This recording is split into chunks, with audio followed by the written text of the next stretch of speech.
गुरु तेग बहादुर सिख धर्म के 9वें गुरु अपने साहस, धार्मिक स्वतंत्रता की रक्षा और बलिदान के लिए इतिहास में अमर हैं। 1621 में पंजाब के अमृतसर में जन्मे गुरु तेग बहादुर ने आध्यात्मिकता, मानवता और न्याय के मूल्यों को बढ़ावा दिया। वे केवल एक धर्मगुरु ही नहीं, बल्कि एक कवि और विचारक भी थे, जिन्होंने गुरु ग्रंथ साहिब में अमूल्य योगदान दिया। उनका जीवन सिख धर्म के साथ साथ समस्त मानवता के लिए प्रेरणादायक है। दिल्ली में मुगल सम्राट औरंगजेब ने गुरु तेग बहादुर की फांसी का आदेश दिया। उनकी फांसी और दाह संस्कार के स्थानों को गुरुद्वारा सीसगंज साहिब और गुरुद्वारा रकाबगंज साहिब के रूप में सम्मानित किया गया है। उनकी शहादत, जिसे हर साल 24 नवंबर को मनाया जाता है, सिख इतिहास की एक महत्वपूर्ण घटना है। 1 अप्रैल 1621 को त्यागमल के रूप में जन्मे तेग बहादुर का नाम उनके पिता ने करतारपुर की लड़ाई में उनकी वीरता के बाद रखा, जिसका अर्थ है बहादुर तलवार। वे गुरु हरगोबिंद छठे सिख गुरु के सबसे छोटे बेटे थे। सिख परिवेश में पले बढ़े, उन्होंने धनुर्विद्या और घुड़सवारी सीखी और वेद, उपनिषद और पुराण जैसे प्राचीन ग्रंथों का अध्ययन किया। 1640 के दशक में गुरु हरगोबिंद के जीवन के अंत के करीब गुरु तेग बहादुर अपने परिवार के साथ अमृतसर जिले के बकाला गांव में रहने चले गए। गुरु हरगोबिंद की मृत्यु के बाद तेग बहादुर जी वहीं अपनी पत्नी और मां के साथ रहते रहे। मार्च 1664 में जब सिखों के 8वें गुरु हरकिशन को चेचक हो गया, तो उन्होंने संकेत दिया कि उनका उत्तराधिकारी बकाला में मिलेगा। इससे भ्रम पैदा हुआ, क्योंकि कई दावेदार सामने आए जो खुद को नया गुरु घोषित कर रहे थे। सिख परंपरा के अनुसार तेग बहादुर को 9वें गुरु के रूप में एक घटना के माध्यम से चुना गया, जिसमें मक्खन शाह लबाना नामक एक व्यापारी शामिल था।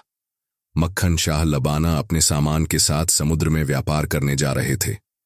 अचानक एक भयंकर तूफान आया, बिजली चमकने लगी, भारी बारिश और तेज लहरें उठने लगीं।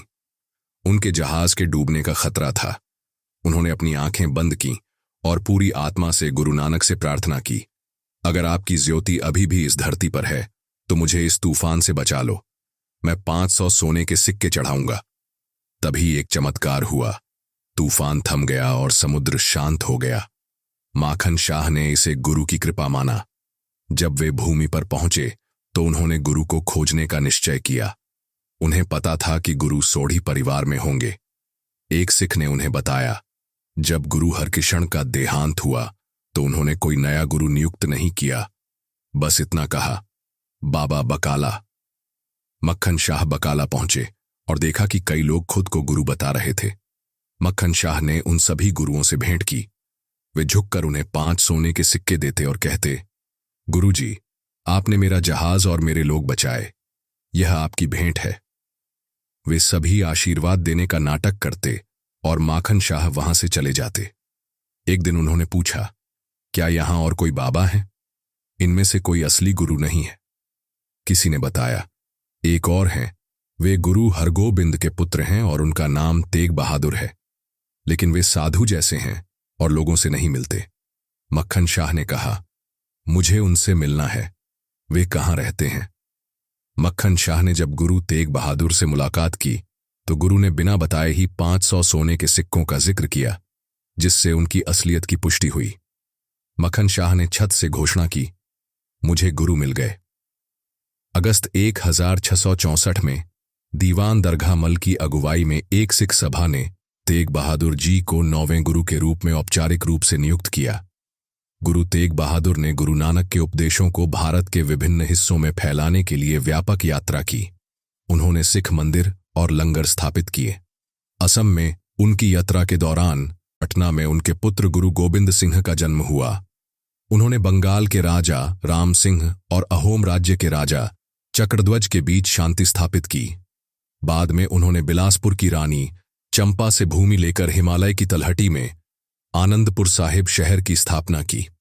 जब धार्मिक उत्पीड़न बढ़ा तो कश्मीर के हिंदू पंडितों ने औरंगजेब की दमनकारी नीतियों के खिलाफ गुरु तेग बहादुर से मदद मांगी।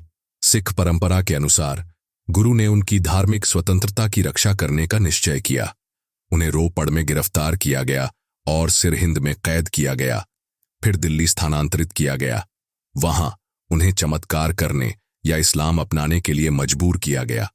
दोनों से इनकार करने पर गुरु तेग बहादुर और उनके साथियों को क्रूरता से मारा गया। भाई मती दास को आरी से चीर दिया गया, भाई दयाल दास को उबाल दिया गया और भाई सतीदास को जिंदा जला दिया गया।